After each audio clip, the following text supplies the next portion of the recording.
성전과 교회라는 단어도 이제 다릅니다만 그건 오늘 제가 이야기하지는 않겠고 다른 강의 작년에 강의에 보면 자세하게 제가 얘기했어요. 성전과 교회가 어떻게 다른지 또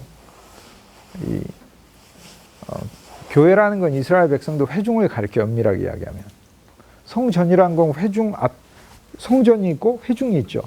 구약에서 교회라는 것은 회중을 가리켰어요. 성전이라는 것은 뭐를 가르쳤어요? 성막과 솔로몬이 세운 건물을 가르쳤어요. 그런데 신약에서는 예수님이 이 분리된 성전과 교회를 하나로 합치시는 거예요. 그러니까 우리가 성전이고 우리가 교회인 거예요. 그래서 교회라는 것은 불러낸 백성을 말하는 것이고 우리들을 성전이라는 건 구약의 눈으로 육체적으로 보이는 건물이었는데 그리스도 안에서 우리가 즉 교회가 영적 성전이 돼가고 있어요. 이게 바로 신약의 복음인 거죠. 교회가. 그럼 구약에는 성전 짓고 회중이 교회라니까. 교회란 단어가 정확하게 에클레시아가 회중을 가리켜요. 성전을 가리키는 말이 아니고.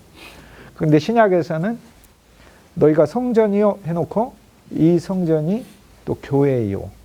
교회가 성전으로 지어져 간다. 이렇게 얘기를 하는 거죠. 그래서 구약에는 떨어져 있던 게 이제 신약에서 하나로 그리스도 안에서 일하는. 어쨌든 시온이라는 것은 다윗의 보좌가 있는 곳인데 그는 우리가 그리스도 예수 안에서 예수님이라는 성전 안에 모리아산의 체험, 우리가 주님을 예배하고 경배는 하지만 시온의 보좌가 있어야 된다. 그 이야기는 주님이 우리의 인생의 왕으로 계셔야 된다는 거 의미를 하는 거죠. 그래서 시온의 보좌가 있어야 된다는 말은 그것은 굉장한 영적인 의미가 있어요. 어떤 사람들에게 보면은 일주일에 한 번씩 주님께 예배는 해요. 그러나 매일의 삶에서 시온의 보좌가 있는가? 어떤 일이든지 이제 우리는 지금까지 내가 고집해서 내 의견과 내 계획을 가지고 믿는 신앙에서 이제 로마서 8장을 이제 우리가 보고 나서는 이제 만물을 하나님이 내 앞에 부르셔서 합력하여 선을 이루게 하시기 때문에 이제 내 앞에 일어나는 어떤 일에 대해서도 나는 정말 불평하지 않고 감사할 수 있어요. 그것이 우리가 옛사람 안에 살 때는 나한테 허무함을 주지만 헛되니 헛되다는 육중의 헛됨을 주지만 헤베르.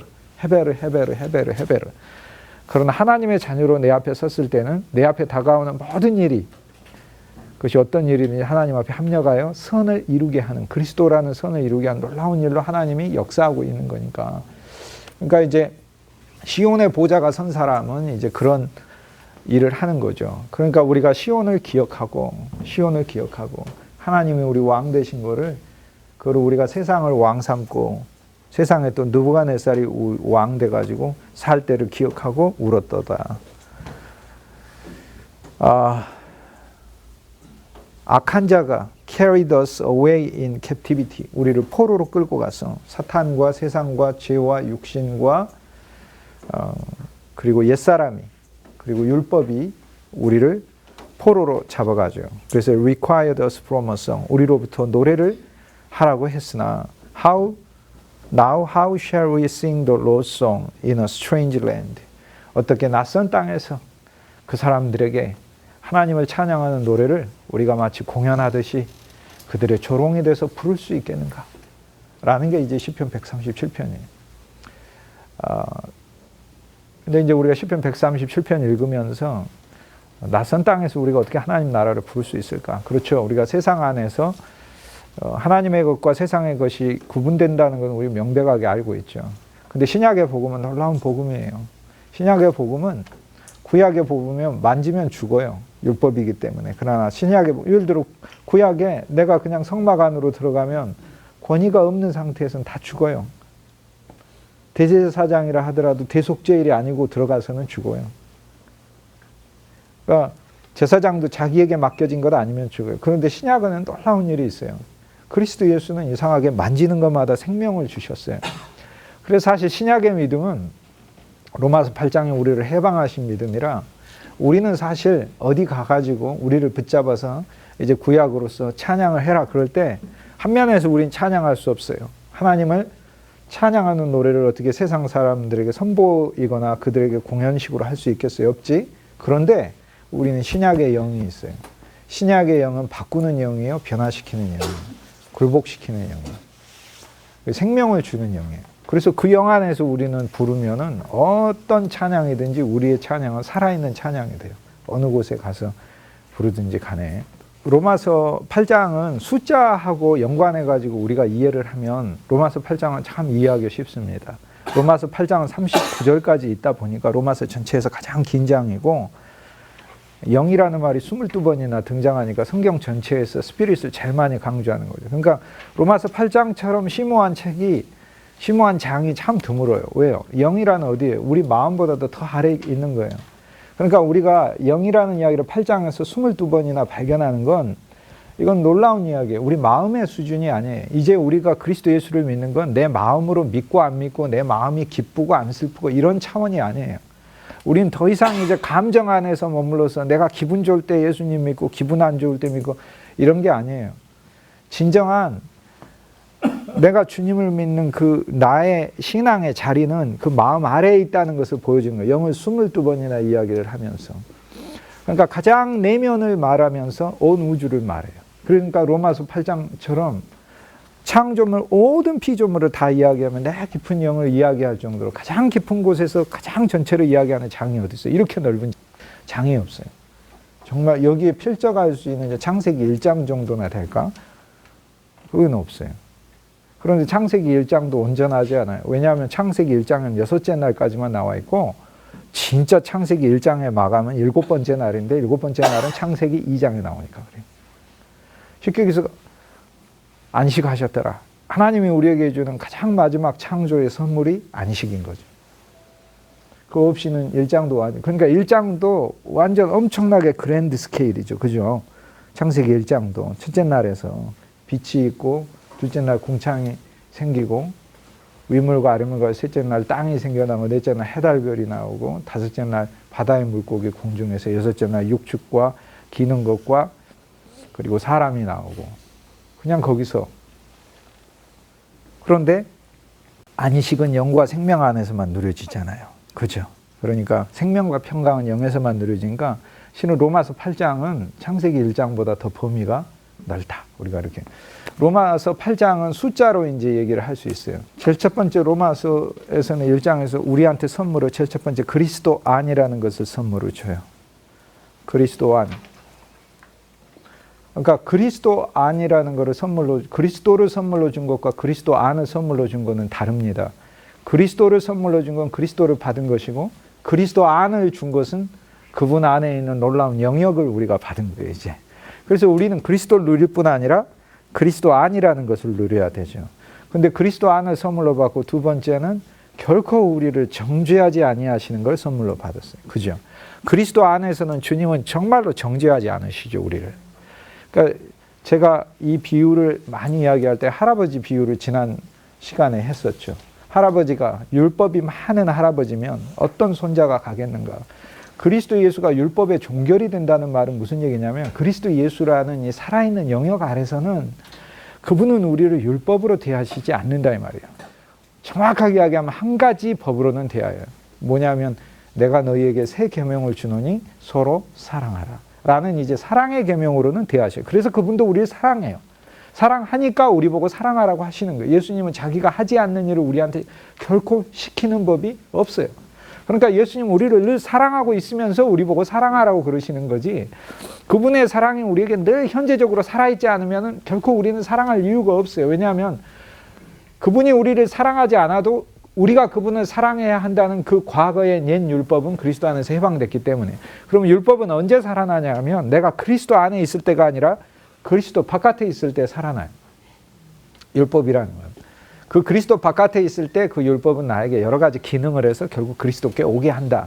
그래서 그 그리스도를 통해 법을 성취하고 그리스도를 통해 행위가 나오게 하는 거죠. 그리스도를 통해. 그리스도 안에서 이제 그리스도 안을 선물로 받고 정죄를 결코 정죄하지 않는 걸 선물로 받고, 그리고 그리스도 안에서는 해방하였습니다. 해방을 선물로 받았죠. 우리가 그리스도 안에서 해방을 선물로 받았죠. 그 다음 그뿐만이 아니라 이 해방하는 주체가 있는데 생명의 영을 우리가 선물로 받았죠. 생명의 영이 너를 해방하였다. 그러니까 우리는 이 네 개를 복합적으로 누려야 돼요. 우리 안에 진짜 그리스도는 생명으로 있어서 내가 내 자신으로 예수님 믿는 거에서 이제 한 차원 더 나아가서, 그러니까 이런 거하고 같은 거죠. 어떤 사람이 직장에 가서 일을 하는데, 예를 들어서 그냥 내가 목적이 그냥 내가 돈 벌고 그냥 하나의 가장으로서 내가 책임을 다하기 위해서 한다. 그거에서 하나 더 나가면 이 직장 속에서 내가 정말로 이 직장의 일들을 통해 다른 사람들에게 기여하고 봉사하고 또 이 직장 자체가 잘 되게 하기 위한 어떤 그 마음과 자세에서 하면 벌써 이게 달라지는 거죠. 그러니까 이제 직장의 문제는 여전히 내 자신의 결정의 문제에 달려 있지만, 로마서 8장에 영을 22번이나 이야기하는 것은 이제 자기 자신에서 비껴나서 내 안에 있는 예수 그리스도의 생명으로 하는 행함, 생명으로 하는, 생명이 주는 선물, 생명이 주는 사역 안에 그리스도인이 있어야 된다는 걸 이야기를 해요. 그렇다면 결국 우리는 마음 차원에서 일어나는 내 모든 일들을 다 거절할 필요가 있어요. 실제로. 그게 로마서 8장이 우리에게 굉장히 깊게 말하는 바입니다. 그 다음 로마서 8장은 육신에 관해서 먼저 네 가지 문제, 제가 지금 이제 쉽게 정리해가지고 말씀드리는 겁니다. 로마서 8장은 육신에 관해서 네 가지의 문제가 있다고 얘기를 해요. 우리가 육신에 속한 그리스도인이 되면 그것은 육신에 속해 하나님 안 믿는다는 게 아니에요. 육신으로 믿으면이라는 거예요. 우리는 이미 로마서 7장을 통해 육신은 죄의 법이 상존하고 있기 때문에 그리스도가 없이 내가 하나님의 계명을 스스로 뭐 해보겠다고 하면 사실상 정말로 오만해. 진짜로 오만해. 어떤 한 사람이요, 아무리 많은 교인들을 수만 명 모았어도요, 그 사람의 중심에 진짜 그리스도가 그 사람을 쳐주시지 않으면은 그 모든 것들이 다 자기 과업이 돼요. 진짜로 그래요. 다 자기 과업이 돼요. 우린 그걸 목격하잖아요. 진짜로 그래요. 어떤 조직에서든 기관에서든 무슨 일에서든 처음에 우린 믿음인데 그 다음 행함이죠. 그 다음에 다시 믿음으로 가야 돼요. 왜요? 왜냐하면은 이 모든 일들을 다 자기 자랑으로 삼아버리기 때문에 그래요. 우리는 믿음이 없어서 문제고, 그 다음 행함이 없어서 문제인데, 세 번째는 이 모든 것들을 내가 그리스도와 함께 묻는 게 없어서 또 문제예요. 그래서 기독교의 아름다움은 이 세 가지가 총체적으로 안 나오니까 아름답지 않은 거예요. 전체가. 그래서 이제 육체로 행한다 할 때 그 육체는 총체적인 거죠. 쉽게 얘기해서 내가 예수를 믿어도 나 자신을 위해서 믿는 거. 오늘 우리가 이제 후반부에 읽을 시간이 있을지는 모르겠습니다. 어쨌든 간에 루터는 어느 정도까지 이야기하냐면 지옥에 안 가려고 예수 믿는 그리스도인이 가장 이 세상에서 이기적인 그리스도인이다. 그는 진실로 그리스도를 모르는 사람이다. 그래요. 그는 그리스도를 의지하니까 지옥에 가지는 않아요. 그러나 그를 통해서 하나님의 빛은 결코 나오지 않는다. 그래요. 제가 나눠드린 거, 우리는 이러한 말들이 스스로를 거룩하고 하나님을 욕심 많은 사랑으로 사랑하는 사람들, 욕심 많은 사랑으로 하나님을 사랑하는 사람, 하나님을 사랑하는데 욕심이 많아서 사랑하는 사람들, 쉽게 이야기하면 자신의 구원과 영생 그리고 지옥을 피할 목적을 위해서 믿는 사람들, 다른 말로 하나님을 위해서가 아니라 자기 자신을 위한 사람들에게 어리석고 우스꽝스럽게 들린다는 것의 주요. 무슨 얘기가 이제 9장에 대한 건데, 9장에 바울이 뭐라고 했냐면, 내가 내 동족을 위하여 내 자신이 그리스도에게 끊어진다 할지라도 나는 내 동족을 위한 내 마음속에 그들을 향한 구원의 열망과 갈증이 있다. 그리고 근심이 있다. 바울이 그렇게 얘기를 해요. 로마서 9장 2절과 3절에. 그런데 이런 이야기가 자기의 이기심을 위해서 하나님을 사랑하는 사람들, 지옥에 가지 않는 목적으로 믿는 사람들에게 바울의 그 이야기는 결코 이해될 수 없는 이야기다. 그렇게 얘기하는 거예요. 결코. 내가 지옥 가면 안 되지. 그러니까. 그 바울의 얘기는 절대. 그래서 육체로 그리스도를 믿는다라는 건 나의 이득을 위해. 내가 예수 왜 믿어요? 잘 살려고. 내가 예수 왜 믿어요? 잘 되려고. 내가 예수 왜 믿어요? 그러니까 세상 것만 말하지 않아요. 교회에서도 마찬가지. 내가 예수 왜 믿어요? 내가 높아지려고. 우리에게 하나님이 주시는 직분들이 목사든 장로든 권사든 집사든 전부 다 주님을 위한 낮아져서 봉사하는 직책이 아니라면 하나님 앞에 전부 다 회개거리일 뿐이에요. 진실로 회개거리일 뿐이에요. 그러니까 내가 예수 왜 믿어요? 이것이 다 내 자랑과 내 유익과 내 영역을 위해서면 이건 다 육체로 믿는. 근데 육체로 믿을 때 네 가지 이제 현실이 나타나요. 첫째, 육체로 믿으면 육신에 속한 자는 육신의 것을 생각 안 하니. 무슨 얘기예요? 그러니까 육신은 계속 육신을 더 가져오게 한다. 그러니까 어느 한순간 하나님이 우리 눈을 확 끊어줘야 돼요. 진짜 우리가 주님을 믿는 게 그러니까 내가 나를 위해서도 예수 믿는 게 어느 날은 끝나야 돼요. 저는 물론 젊은이들에게 그들이 앞으로 대면해야 될 많은 세상들이 있고 또 초신자들에게 그들이 가진 삶에 많은 어려움들이 현재 있기 때문에 질병이든 가난이든 사업의 문제든 인간관계의 문제든 가정의 문제도 있기 때문에 제가 그분들에게 지금은 당장 여러분 자신을 위해서 예수를 믿고 누구보다도 중요한 것은 온 천하보다 당신의 영혼이 귀하니까 당신의 영혼이 그리스도로 살찌어야 된다고 믿는데 그것이 신앙의 마지막이 아니다 그 말이에요. 우리는 9장에 가면 바울이 뭐라고 고백하냐면 그리스도에게 끊어지기를 구하는 단계가 온다는 거예요. 그 무엇을 위해서 끊어지는 거예요? 내가 염소처럼 속죄제가 돼서 아사셀에게 바쳐지는 제물이 되어 이스라엘 회중에서 비껴나가서 이스라엘의 죄를 짊어지는 그런 존재가 된다 하더라도 그것이 하나님의 뜻이라면 내가 감당하겠다라고 얘기하는 그 정도로. 그거를 하게 하시는 이가 하나님이시다 라고 또 이제 9장 우리는 우리가 스스로 하는 게 아니라 그래서 이제 육체가 어느 한순간 끝나야 한다는 이야기는 내가 내 자신을 그래서 어쨌든 육체로 믿으면 육체의 것을 계속해서 증가시킨다. 그 다음 두 번째 육체의 생각은 사망이다 이랬어요. 영에 따른 생각은 생명과 우리 안에 오신 그리스도를 우리가 늘 생각할 때 생명과 평강이에요. 자 그러면은 쉽게 얘기해서 이런 거죠. 돈 문제가 생겼어요. 나한테 심각한 돈의 문제가 경제적인 문제가. 그럼 그리스도인이 육체에 따른 그리스도인은 돈의 문제를 놓고 기도해요. 하나님이 돈 문제를 해결해. 물론 저도 그렇게 기도합니다. 그런데 우리가 기도가 거기서 스탑하면 우리는 육체에서 스탑한 거예요. 우린 육체에서 영으로 더 들어가야 돼. 그 얘기는 무슨 얘기예요? 내가 돈의 문제를 보는 게 아니라 나는 그리스도를 그 순간 더 구해야 돼요. 내 믿음이 강력해지게. 그래서 돈의 문제에 집착해 있는 내 시각을 그리스도께로 옮겨놔야 생명과 평강이 오고 이걸 그리스도가 해결하는 걸 내가 목격하게 된. 그러면서 내 믿음이 커지는 거예요. 그러니까 육체에 따른 신앙은 어느 날 끝나요. 또 하나는 육체는 사역과도 연관돼요. 내 힘으로 해보려고 하고 내가 계획해서 하려고 하는 이것이 어느 날 한번 진짜 끝나야 돼요. 끝나고 정말 하나님이 한번 하시는 거를 내가 믿고 맡기겠습니다. 하나님이 정말 하십시오. 자기가 사람 만져서 자기가 설득하려고 하고 자기가 계획해보고 자기가 이끌고 가는 게 어느 날 한순간 끝나요. 그러면 이제 제가 그 얘기를 하면 그럼 나는 뭐 합니까? 그래요. 그리스도만 진짜 누려보세요. 그러면은 이 믿음의 사람들이 계속 말하는 루터가 계속 말하는 게 우리가 믿음이라고 말을 할 때 그 뭐냐면 그 살아있는 믿음을 말해요. 살아있는 믿음은 행함을 내요. 믿음이 죽어 있으니까 행함을 못 내는 거예요. 믿음이 죽어 있어서 행함이 안 나오는 거예요. 행함이 없으면 죽은 믿음이라. 그럼 뭐가 문제예요? 내게 행함이 없다? 믿음이 죽어 있는 거예요. 모든 행함이 없는 사람은 사실상 믿음이 죽어 있는 거예요.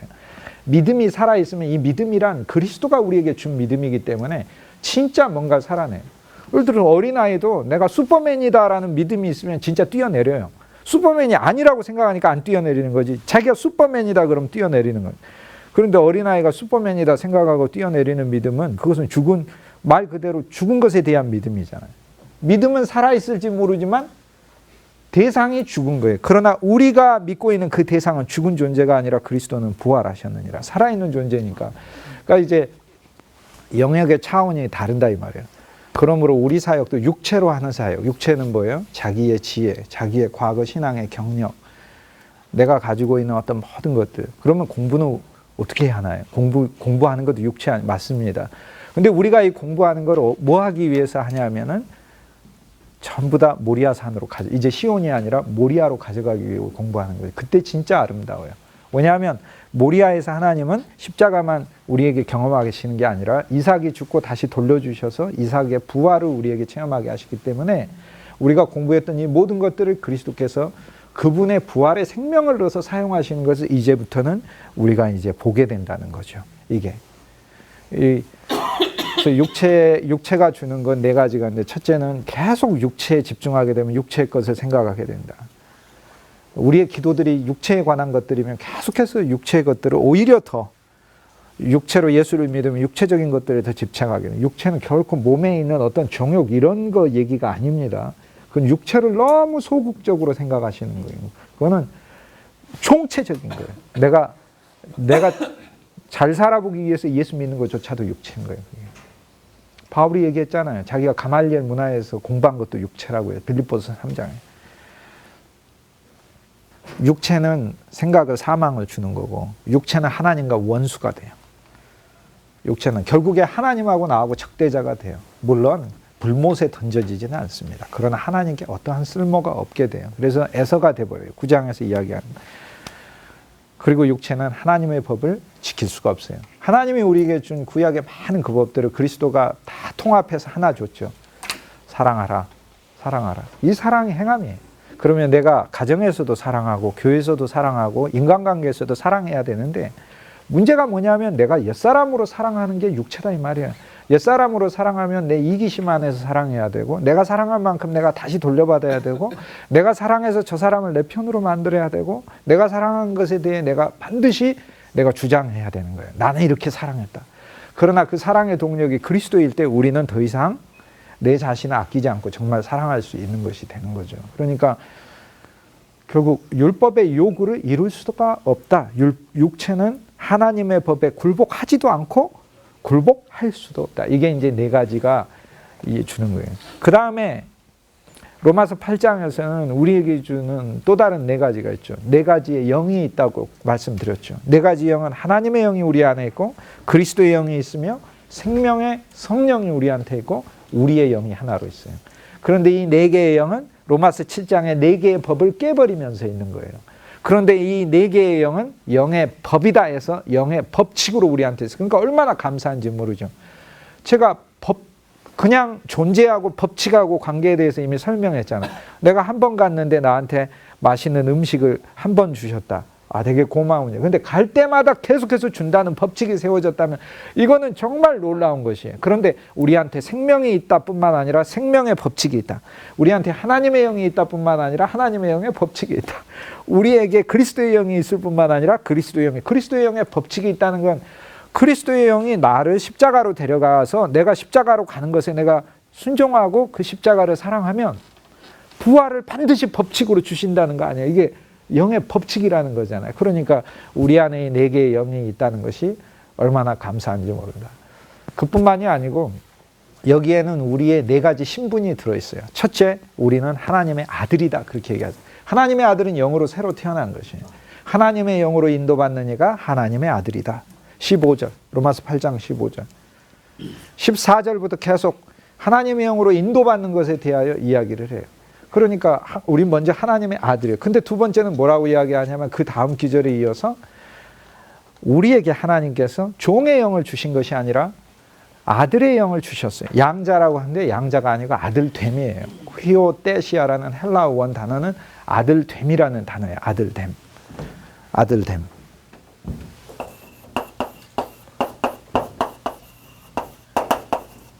이 두 단어가 합쳐진 건, 이건 쉽이라는 뜻이고 됨이라는 말이고, 이건 아들이라는 말이에요. 여기는 양자라는 뜻이 없어요. 그냥 아들됨이에요. 하나님이 우리에게 아들됨의 영을 줬어요. 친자의 친자. 영으로 난 게 진짜니까. 육체로 난 건 가짜니까. 아담은 다 모형이잖아요. 우린 다 모형이잖아요. 우리가 언젠가 깨달으면, 아, 내가 내 삶이 모형이구나. 모형인데 내 삶이 옛 아담의 모형으로만 살아버리면 진짜 불행한 거잖아요. 창세기 3장에 그 모든 그걸 다 경험하는 거 아니에요.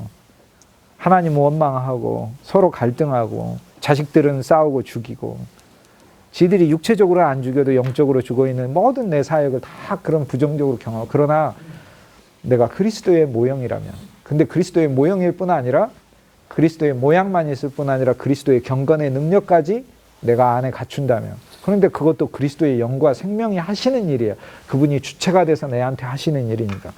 어쨌든 우리는 아들일 뿐만 아니라 아들됨의 영을 가졌다는 거예요. 아들됨의 영은 우리를 아들되게 하시는 영이에요. 그러니까 하나님의 DNA를 우리에게 계속 주고 있는 거예요. 예수 그리스도와 똑같은 DNA를 우리가 믿음을 적용해 하나님께 나아갈 때, 하나님의 말씀을 읽을 때, 여러분이 하나님의 말씀을 전하고 설교할 때 그리스도의 DNA가 사람들 속에 전파되는 것이다. 그 얘기예요. 그것을 취해가지고 사람들에게 계속 심령을 그들에게 복제시키는 이가 누구냐면 아들됨의 영이라는 거예요.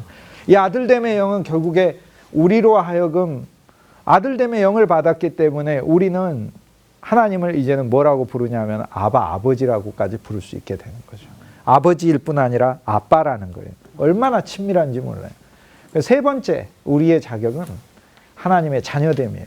그래서 아들은 후이오스인데 자녀는 테크나라는 단어를 바울이 쓰고 있어요. 로마서 8장에서 테크나. 복수죠. 단수는 테크논이고 테크나, 하나님의 자녀. 그럼 후이오스하고 테크나 차이는 뭐냐? 아들은 태어났다는 것을 말하는 거고 자녀라는 것은 하나님의 보호하심 아래 있고 하나님의 먹이심 아래 있고 하나님의 기르시는 것을 말하는 거고 하나님 안에서 뛰노는 우리의 생활을 말을 하는 거예요. 그러니까 우리는 하나님의 아들일 뿐만 아니라 우리는 하나님 자녀예요. 얼마나 감사한 줄 모르죠. 그러니까 바울은 먼저 우리가 영으로 새로 태어난 하나님의 아들이다. 아들일 뿐만 아니라 하나님의 아들됨을 계속해서 우리로 하여금 아들로서 자라나죠. 여러분도 집안에서 아이가 여러분의 DNA만 갖고 태어나는 게 아니라요. 보이는 것도 그대로 여러분이 사실 가르쳐 주잖아요. 여러분의 얼굴을 통해, 여러분의 말투를 통해. 부모의 말투 그대로 닮아서. DNA도 그런데 생활도 실제로 그래요. 어려서 어머니가 많이 해준 거 그 음식, 나이가 들어서도 계속 그거 찾아다닙니다. 똑같은 거예요, 그게. 그러니까 우리에게 온 아들됨의 영은 계속 아들되게 하지만 우리는 또 하나님의 자녀다 이렇게 얘기해요. 자녀일 뿐만 아니라 우리를 뭐라고 얘기하냐면 우리는 상속자다 이렇게 얘기해요. 우리는 하나님의 상속자다 이렇게. 그래서 자녀에서 하나 더 성장을 하게 되면은 상속자가 되는데 1번 자녀, 2번 아들됨의 영, 휘오테시아, 3번 자녀됨, 4번 상속자. 안 보이실 테니까 제가 위에다 쓸게요. 4번 상속자는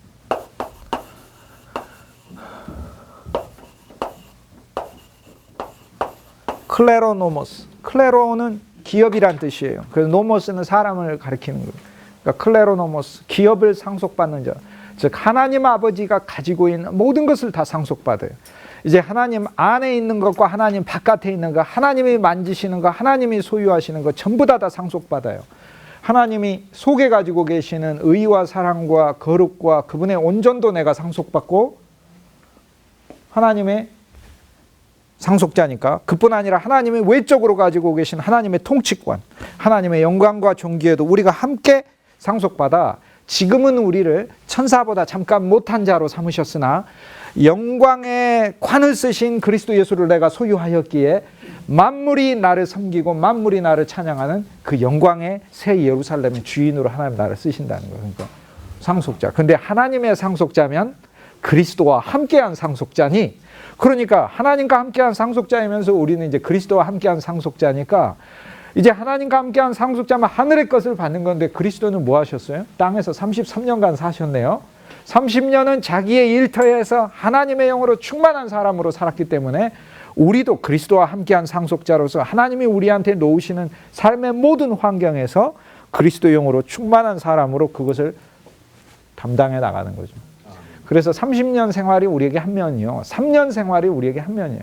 우리는 하루를 30년과 3년이 같이 있게 사는 거예요. 우리의 사적 생애와 공적 생애가 같이 있게 사는 거예요. 매일매일. 함께 같이 있는 거예요.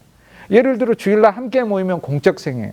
그러나 우리가 매일매일 생활하는 거 우리의 사적 생활인 거예요. 이거 두 개가 같이 있는 거 우리 그리스도인들에게.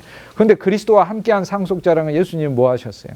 예수님 기도도 하시고 슬픔에도 있으시고 배도 고프셨고 머리 둘 곳도 없어 보셨고 예수님 외면도 당하셨고 누가 예수님 뺨도 때리기도 하고 그랬어요. 그러니까 우리가 하나님의 상속자일 뿐 아니라 그리스도와 함께한 상속자라는 건 하나님의 상속자는 나중에 우리가 완성돼서 모든 것을 다 누리겠지만 지금도 누리고 있지만 그리스도와 함께한 상속자로서는 우리는 그리스도의 생애를 물려받은 사람이다. 그렇다면 그리스도의 생애를 물려받았다면 우리의 생애에 왜 우리가 여리고 가는 일이 없겠고 왜 우리가 예루살렘을 향해 가는 일이 없겠어요? 있지 당연히. 근데 그곳에서 나는 한면에 여리고에서 삭개오일 수도 있고 바디메오일 수도 있고 나는 한면에 그리스도일 수도 있고 이게 두 면이에요. 그리스도를 대하여서는 나는 삭개오예요. 나는 내 마음은 예수님 언제나 관망해 하고 있어요. 그래서 중간에 서가지고 그 정도 거리만으로 그리스도를 만나고 싶어요.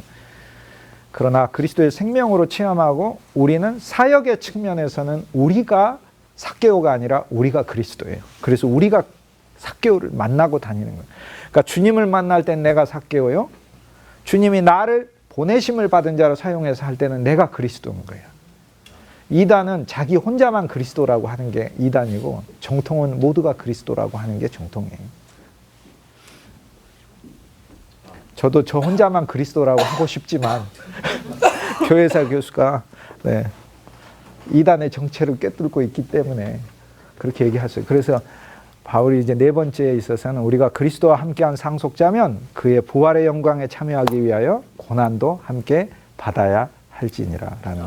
그러니까 얼마나 감사한 거예요. 아, 그렇다면 우리 앞에 놓으시는 이 많은 것들, 그 고난이 서로 있다 하더라도 이곳에 내가 그리스도의 영으로 충만하여 이 그 고난 속에 내가 그리스도를 누리면 부활의 영광을 나한테 반드시 선물하신다라는 내가 믿음을 적용해야 되고, 믿음을 가질 때 믿음은 법칙을 만들어내는 것이고. 젊은 사람들에게 제가 늘 이야기하는 바가 있어요. 자신감을 진짜 사실 가져야 돼요, 젊을 때는. 왜냐하면 자신감을 가지면 자기도 모르게 어떤 힘이 나와요, 속에서. 원리가 이상해요. 근데 제가 그걸 알고 나서부터는 요즘 저도 자신감을 갖기 시작을 했어요. 어떤 일을 하다 보면 저도 모르게 힘이 나오더라고요. 아, 그런데 이제 우리가 이 힘이 자기에게서 연유한 줄 알고 인간이 교만한 것이죠. 그러나 우리는 이 모든 것이 나로부터 나온 게 아니라 주님께 나온 거라는 걸 알고 주께 영광 돌리면서 내가 교만이 아니라 하나님을 더 의존할 수 있게 하고, 그것이 무언가를 이뤄냈다 하더라도 내가 더 이상 나를 자랑할 수 있지 않게 되는 거죠. 그러니까 믿음을 가지면 믿음의 법칙이 생겨난다. 그래서 우리에게 있어서는 바로 이 네 가지의 자격을 로마서 8장에서 이야기한다. 로마서 8장에서는 세 가지의 탄식을 이야기하죠. 지난 시간 설명했듯 피조물이 탄식하죠. 왜 피조물은 탄식합니까? 하나님이 허무한데 굴복하게 해놨잖아요. 원래 창세기 1장부터 보니까 첫째 날에서 여섯째 날까지 모든 피조물들은 인간을 위해서 만드셨던데, 아니 인간이 먼저 만들어지고 태양도 달도 없고 그러면 빛이 어디가 있고 공기가 어디가 있어요. 우리가 생존이 안 되지. 그러면 하나님 인간 만들어 놓고 너 춥지? 조금만 기다려라. 내가 넷째 날에 햇빛 만들어 줄게. 이렇게 되는 거 아닌 거예요. 하나님은 모든 것을 하나님이 만드시고 거기에 우리를 위치시고, 새 창조도 마찬가지예요.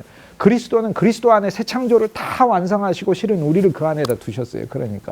그래서 우리가 그리스도와 함께 일곱 번째 날을 누리는 것이다라는 거예요. 그런데 만물은 허무한데 피조물이 다 타락해 버렸잖아요. 아담과 하와가 타락하면 아담과 하와가 남자가 만물의 머리니까, 이 아담과 하와가 인간이 만물의 머리니까 정복하고 관리하고 통치하고 다스리고 땅에 충만하라고 하나님이 말씀하셨는데, 머리가 되어 세웠는데 머리가 타락하니까 만물이 함께 타락해요. 그래서 만물의 목적이, 우리를 섬겨야 되는 목적이, 만물은 우리를 섬기지를 못하고 우리에게 결국에 허무함을 주는 거죠. 허무하다. 그런데 만물은 속으로 허무함을 주는 것이, 만물은 실은 속으로는 허무함을 주고 싶지 않는 거예요. 왜냐? 꼭 우리의 육신과 같아요. 로마서 7장에 마음에는 원이로되 내 육신이 약해서 내가 원함에도 불구하고 원하는 것은 행하지 아니하고 원치 아니하는 것을 행하는 거. 이거 만물이 나한테 그러고 있는 거예요. 만물은 나를 진짜 섬기기를 원하지만 원하는 섬김은 나한테 주지 아니하고, 내가 비즈니스 할 때마다 안 되게 하고, 내가 만나는 사람들이 다 나를 이게 가시가 돼서 나를 힘들게 하고, 내가 하는 일들마다 나가 어려움을 겪게 되는 만물은 나한테, 근데 만물은 속으로 그러고 싶지 않다는 거예요. 그래서 만물이 탄식한다는 거예요. 뭐를 탄식해요? 하나님의 아들들이 나타나 영광의 자유에 참여하기를 소망하고 있다. 만물이 기다리고 있다. 하나님의 아들이 자기 앞에 나타나면 그 굴레에서 벗어나. 왜? 그것이 하나님의 뜻이니까. 만물이 허무한데 굴복하는 것이나 우리에게 살아보고 그리스도 없으면 그러니까 다 헛되다를 우리는 결국 고백하게 돼 있고요. 그리스도가 충만해서 살면 우리 눈을 감을 때 하나님 헛된 게 아니라 진심으로 내가 감사합니다. 한 인생 정말 하나님의 은혜와 사랑 가운데 정말 멋있고 감사하고 주님을 찬송할 수 있는 것으로 나한테 가득 채워주셨습니다 라고 이야기하고 가는 거예요. 우리는 헛된 걸 보는 것이 아니고. 그러니까 그리스도 바깥에서 헛된 것이요, 그리스도 안에서는 모든 좋은 것들로 가득 찬 것이라는 것을 내가 결국 발견하고 가는 거죠, 내 인생이. 그런데 만물이 허무한데 굴복하는 게 하나님 뜻이지만, 하나님의 아들들이 나타나면 영광의 자유의 만물은 이미 참여하기 시작하여 모든 것이 합력하여 이제는 나한테 결국엔 선을 이루게 하기 위해 오는 것이다. 환난을 줘도 나한테 선을, 고통을 줘도 선을, 심지어 죽음을 줘도 선을 이루는 데 있는 것이다. 첫째, 만물이 그러니까 탄식해요. 탄식하는데, 그러나 이 탄식이 이제 우리는 그쳐요. 왜 그치냐? 우리가 하나님의 아들이 됐고 아들됨의 영을 가지고 있고 자녀이고 우리가 상속자이기 때문에 만물 앞에 서면 만물은 그 영광의 자유를 우리 안에서 미리 맛봐서 누려요. 마치 우리의 구원이 하나님의 세계에서 완성되지만 우리가 우리 안에 영원한 생명을 이미 가지고 현재 이미 누리고 있듯 우리의 사는 현실 세계 안에서도 모든 만물이 나를 위한 하나님이 사용하시는 도구가 된다는 것을 우리가 볼 수 있게 됩니다. 그런데 이걸 실제 체험하기 위해서는 영과 생명으로 그리스도를 믿는 것이 로마서 8장에서 바울이 얘기하는 거죠. 이것은 우리가 주님께 원하면 이루어지는 거죠. 기도하라고 하셨으니까 주님 그리스도의 영이 내게 넘치게 해주십시오. 예수님이 생명이시라는데 생명으로 예수님이 체험되고 이제 내가 내 자신으로 예수님을 믿는 것으로부터 예수님의 생명이 내 안에서 그 생명의 그리스도를 나에게 계시하시는 삶으로 그렇게 하여 이제 교회에서의 사역들도 단순히 사람들이 열심히 하는 게 아니라 그 사람들 속에 그 그리스도가 그 사람들의 사역을 통해 빛날 수 있도록 그러므로 결국에 그 모든 일들이 자기를 드러내는 것이 아니라 하나님을 드러내고 그리고 그 속에 있는 예수 그리스도를 나타낼 수 있는 그런 하나의 살아있는 성막이요 성전이 될 수 있게끔 하는 것이죠. 사역이. 그래서 만물은 탄식하고 있는 거죠. 그 다음 나도 탄식해요. 나도 실은 탄식해요. 이스라엘 백성들이 울부짖었다고 했잖아요. 그래서 모세를 보냈다고 했죠. 그런데 보니까는 그 불신의 백성이 어디서 울부짖지 하나님께 우리는 울부짖은 게 아니고 전혀 울부짖지 않은 것 같은 느낌이 많이 들어요. 그런데 그들의 영이 울부짖었어요. 진짜로. 그래서 이제 저도 마찬가지지만 여러분들도 여러분 앞에 오는 모든 회중들은 사실 그들이 여러분에게 설교를 듣고 싶어 하든 여러분에게 하나님의 말씀을 알고 싶어 하든 또는 여러분과 함께 만나서 그리스도에 대해 궁금해하든 안 궁금해하든 여러분에게 상담을 받으러 오는 것이 어떤 목적이든 간에 우리가 기본적으로 뭘 봐야 되냐면 그 사람의 육체적인 의지, 마음 정도 가지고 있는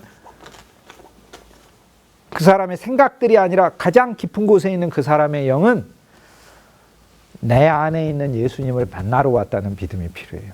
내 안에 있는 예수님 만나러 온 거예요. 저 주일학교나 중등부 가가지고 가끔 하나님 말씀 전해요. 중등부, 고등부도 이제 서울에 있는 어디 고등학교 그 아는 고등학교에서 추수감사절이어가지고 이제 말씀 전해달라고 해서 제가 고등학교 갔는데 고등학교 거기 교목 목사님이 저보고 근데 교수님 한 가지 제가 당부 말씀 드리고 싶으면 우리 아이들이 저희 학교 아이들이 너무 떠드는데요. 상처받지 마십시오. 뭐 이러더라고요. 아이들 떠드는 거 그거 상처 수도 없이 받아봐가지고 이제는 마음에 딱지가 져가지고 더 이상 뭐 상처받고 그럴 것도 없어요. 얼마나 떠드는지 몰라요. 그래서 어떤 목사님은 막 화를 내시고 가셨대요. 너 같은 놈들에게 내가 다시는 설교하러 오나봐라 막 이러면서 얘기하고 그 얼마나 화나시겠어요. 계속 앞에서 그 수백 명이 천 몇백 명이 떠들고 그러는데 고등학교 그 채플 설교하러 갔다가 재밌네요. 근데 저는 떠들거나 말거나 솔직히 그들의 육신 잘 안 봐요.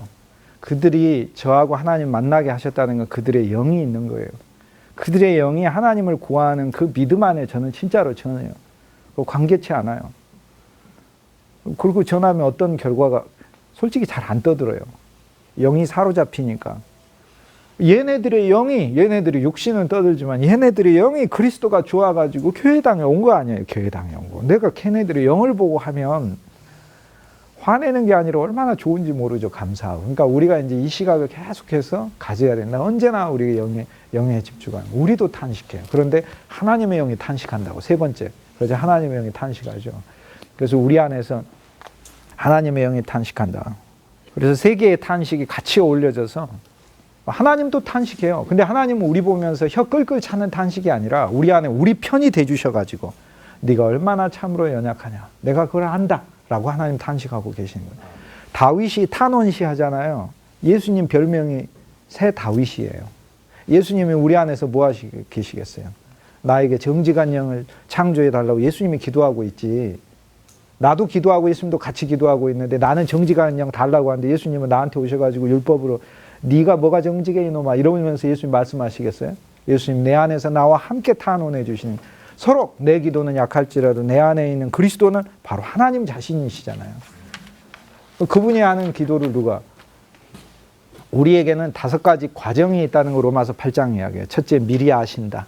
하나님 우리 미리 아셔요. 그러니까 항상 행위로 먼저 생각하려고 우리가 믿을 거니까 아셔서 우리를 선택했겠다. 이렇게 하면은 그걸 하나님을 얼마나 우습게 여기는지 몰라요.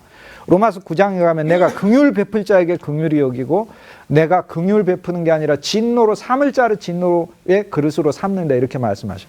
하나님은 자기가 긍휼 베풀려고 미리 알아서 우리를 얻으신 거. 우리가 약한 것도 아셔서 얻으신 거. 그러니까 하나님 실은 보면서요. 진짜 사랑의 하나님이니까 우리가 세상 사람 같으면 이렇게 학교에서 사실 진짜 못된 선생님들은 극히 드문이에요. 극히 대부분의 선생님들은 사랑과 헌신으로 충만하신 분들. 저는 그렇게 믿고 있어요. 그런데 극히 일부는 이렇게 보면서 누가 부잣집 애들일까? 내가 저 부잣집 애들을 저 선택해가지고 미리 알고 학적부 뒤져서 미리 알고 부잣집에 어디 좋은 아파트 내 그 다음에 선택해서 걔를 방과 후에 불러가지고 걔를 칭찬하고 의롭다 하고 걔 반장시켜줘서 영광을 씌워주고 그건 사람이 하는 방법이고요. 하나님은 진짜 그래서 우리가 하나님 앞에 겸손해야 될 이유가 있어요. 왜? 우리가 하나님이 우리를 미리 하시고 선택하신 건 우리가 잘 믿을 거라 하시고 선택한 게 아니고요. 이처럼 세상에서 연약한 자가 없기 때문에 하나님 선택하신 거예요. 하나님이 이렇게 보면서 제일 연약한 학생이 누구냐? 좋은 선생님은 그거잖아요. 우리 반에 있는 애 중에 제일 배고픈 애가 누구냐? 제일 힘든 애가 누구냐? 제일 공부 뒤처진 애가 누구냐? 보고 그 인간도 착한 인간도 미리 알고 정하고 그를 부르고 그를 의롭다 하고 칭찬해주고 너 할 수 있어. 잘할 수 있어. 가정형편 힘들어도 할 수 있어. 그리고 그에게 영광을 주고 직책도 주고 일도 시키고 자신 있게 해주고 하는데 하물며 하나님이 우리 행위의 근거에서 우리를 부르시겠어요? 그러니까 우리가 하나님의 선택을 미리 받았다는 사실은 진짜 우리로서는 자랑할 것이 없어요. 우리 약함을 미리 안다는 말이 얼마나 감사하고 좋은지 몰라요. 미리 알고 선택하신 거예요. 우리가 하나님의 종으로 합당하지 못한 많은 모습들이 우리에게 있잖아요. 그런데 미리 알고 부르셨어요. 그러니까 감사한 거죠. 미리 아시는 거. 그 다음에 정하시는 거. 미리 정하셨어요. 정하셨다는 거는 예정이라는 걸 우리가 결정론하고 착각하고 있는데 예정이라는 단어는 루소라는 단어인데 그냥 쉬워요. 이거 어려운 단어가 아니에요. 헬라어 단어가. 이렇게 돼 있어요. 풀이라는 단어하고요. 호라이즌이라는 단어가 합쳐진 거예요.